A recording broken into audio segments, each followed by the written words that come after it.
हे मसाला आहे, याच्यामध्ये बेडगी मिरची आणि खोबरं किसलेलं, काळे तीळ आहे, थोडे धणे आहे, मेथी आहे थोडी चिमूटभर, सगळ्यात कमी मेथी आहे, गोडलिंबाचा पाला आणि मेथी आणि धणे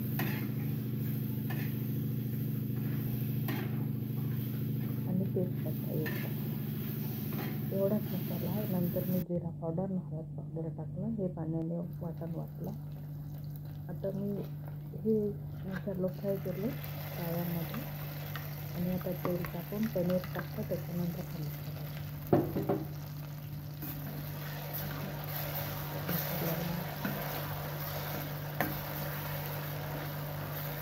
तेलात शिजू दिल्यानंतर टाकायचं.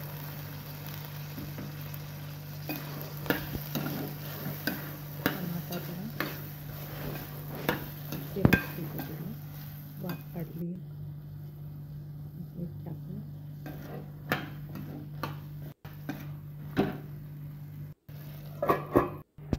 मी पहिले तेल टाकलं आणि तेलामध्ये आहे ते पीठ सोपे नाही केलं का पनीर शॅलो फ्राय केले ना, ते टाकल्यानंतर तेल झाल्यावर डायरेक्ट आणि त्याच्यानंतर मसाला टाकला आणि नंतर मटर टाकलं आणि आता याला 50% शिजू देतो. आता हळद टाकली, जिरा आणि धणे टाकलं, हे धणे पण हे टाकायचं, थोडं जिरं टाकलं, जिरं पावडर टाकलं आणि सांबार मिक्सरमध्ये लागतानाच टाकला थोडा.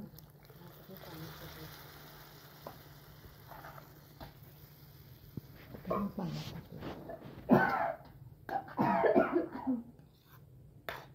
आता रश्श्यामध्ये 50% शिजेल, छान स्मूथ झाले.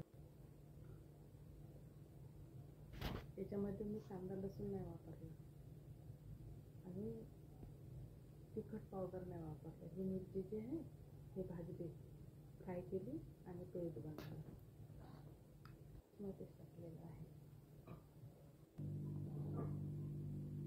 हे शिजलेलं आहे, वरती तर्री आली, छान शिजलेलं आहे मसाला, पनीर आणि याच्यामध्ये